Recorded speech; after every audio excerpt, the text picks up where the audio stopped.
Welcome to the final presentation for the RAG LLM team. This is a project that has been running for possibly the third intake, where we were actually, you know what? I'm jumping too far ahead. I'll let the team tell their story. But really, really happy with the results so far, and looking forward to hearing more about it. I think I'm going to hand it over to Michelle now. Thank you, Roland. Good afternoon, everyone. Today, me, Michelle, Hanshi, and also Andy are going to present the work that we've been doing. It's about enhancing student onboarding and documentation management through our REC-LLM project. I'd like to begin by acknowledging the traditional owners of the land on which we meet today. I would also like to pay my respects to elders past and present. This is the team's for the REC-LLM project. There's Andy Su, who is doing Masters of Software Engineering, and also Hanshi and myself, who are doing Masters of Data Science. So this slide shows the high-level overview of our project. The RCP internship program provides a large amount of onboarding information to support the new interns.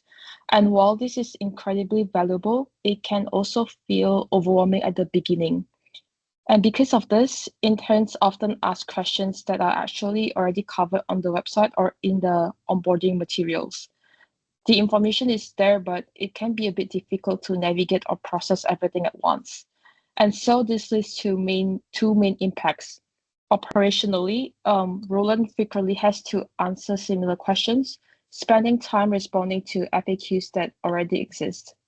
And from the intern's perspective, they can feel overwhelmed or uncertain and may become reliant on manual clarification instead of independently finding the answers.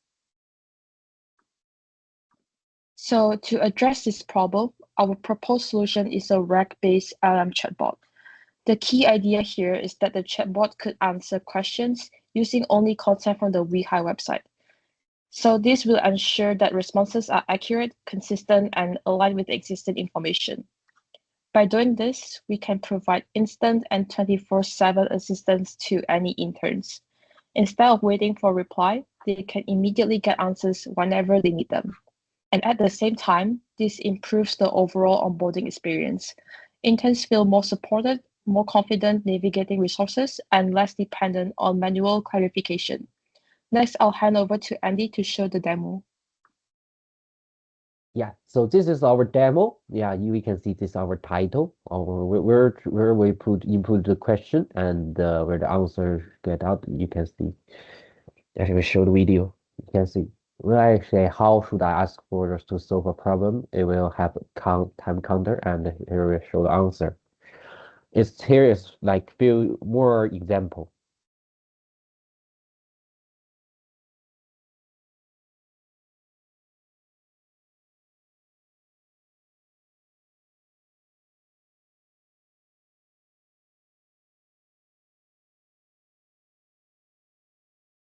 Yeah, some question maybe took a little bit longer, and some you can see that it took a little bit shorter.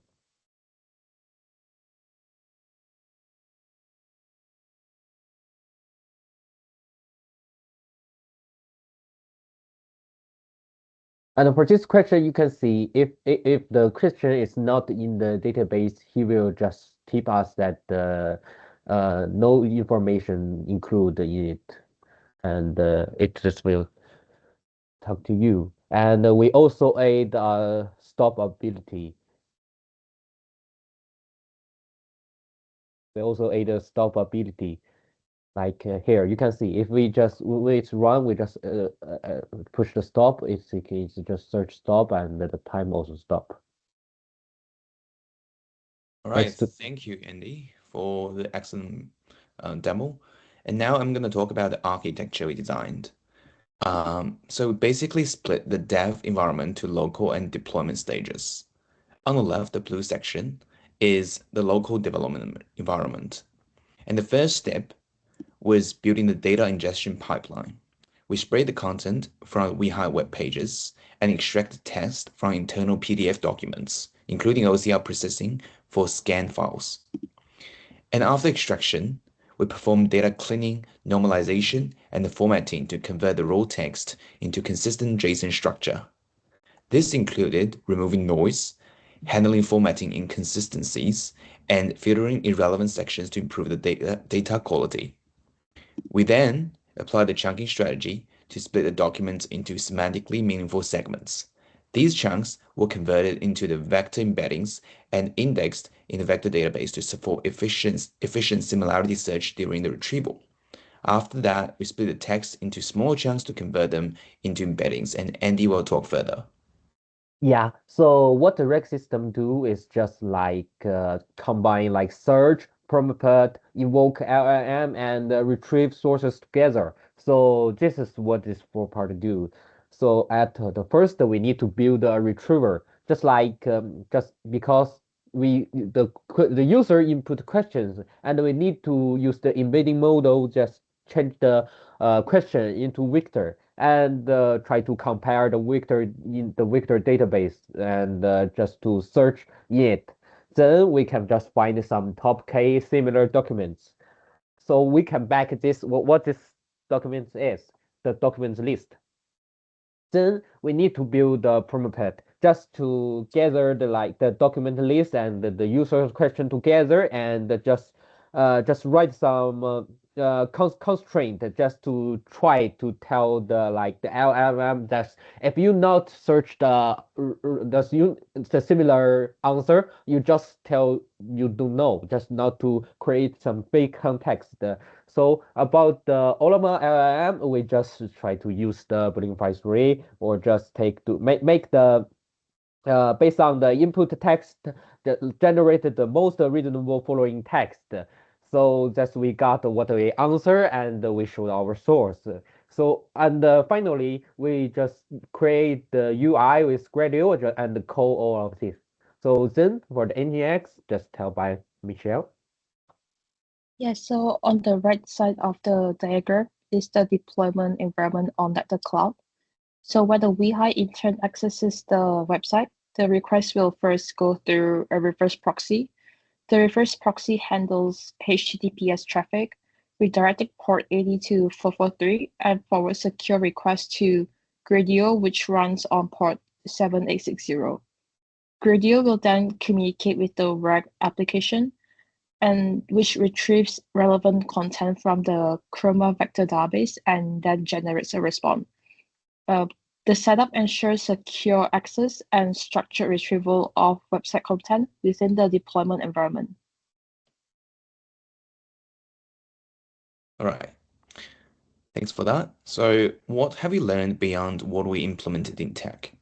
From a theoretical point of view, I learned how RAG system works from start to finish, from preparing the data, creating embeddings, retrieving information, to generating answers. I also saw how these parts actually interconnect and how changes in one part can affect the whole system. I learned that designing such systems involving trade-offs and building something that actually works in a real environment is more important than just improving the model. In terms of soft skills, I learned to focus on delivering working solutions instead of chasing for perfection. I started thinking in iterations, improving step by step. I also took more ownerships in the team and became more comfortable making decisions, even when things were uncertain.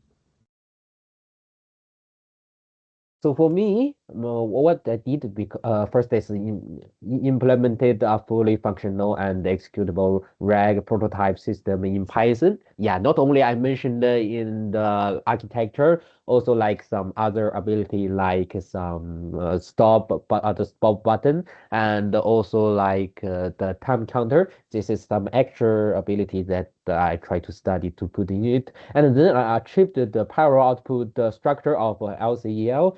As we all know that like to get sources is a function, LM is a function, like prompt is also a function. But all this function we cannot just forcibly putting it together. We need to use a pipe. Need to make use a pipeline. So this LCEL is a pipeline language just to link it together.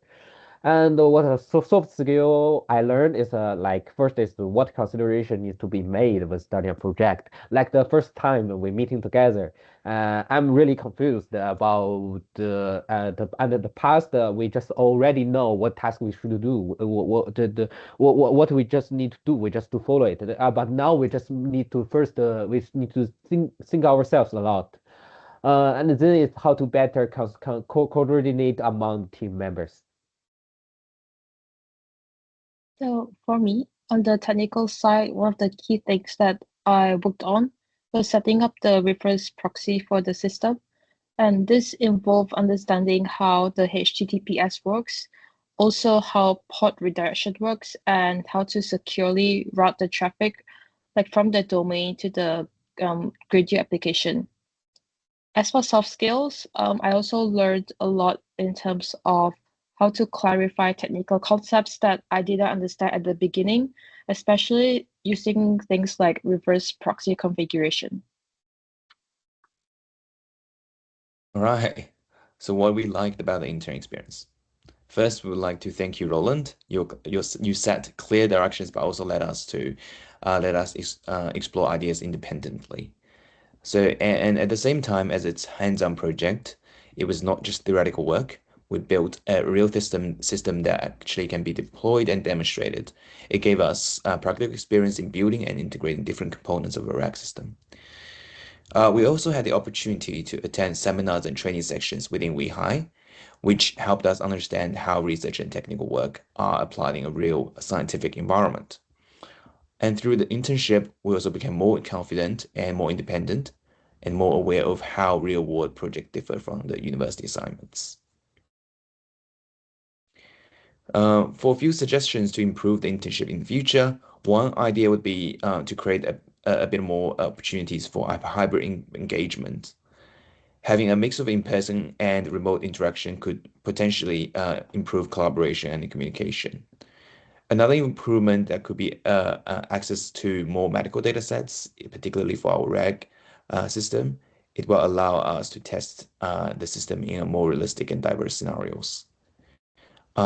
And if we have more time, then we will be focusing on refining the user interface based on the real user feedbacks. Iterative improvement would make the system more intuitive and easier to use. We also add more usability features such as allowing user to stop generation for better control responses. And finally, we work on reducing redundancy to improve the overall user experience and make the system feel more responsive. This project wasn't without any challenges. Firstly, the progress was not always linear. There were times where we thought something would work, but then we ran into unexpected issues, especially during deployment. And secondly, we faced infrastructure constraints. Working with the VM, the storage limitations, ports, HTTPS configuration, and also domain routing added an extra layer of complexity beyond just building the rack system itself. And lastly, we had to quickly understand new concepts and apply them immediately. Things like reverse proxy configuration and port forwarding were not concepts that we had worked with before, and so we had to learn them quickly and implement directly to the project. Right. And here are the tools we're using during the interns. Next page. And these are the QR codes for our code repository and reports folders. At the end, we would also like to acknowledge the contributions from Roland and also our past fellow interns, Aaron, Arizo, Olivia, and Ashley, who set an awesome foundation before us. Thanks so much for watching. Well done. And that last acknowledgements slide made me realize how little how such a small number of interns have made such a big difference in such a short amount of time, actually, because it's only been three cohorts and 6 people. That's 7 people. That's actually amazing that you've been able to get it up and running. And I was actually testing it a little bit this morning too, to make sure that it was trying to do some of the easier ones and trying to do some of the trickier ones. It wasn't too bad, all things considered. So well done, Hanchi, Andy, and Michelle. Really great work.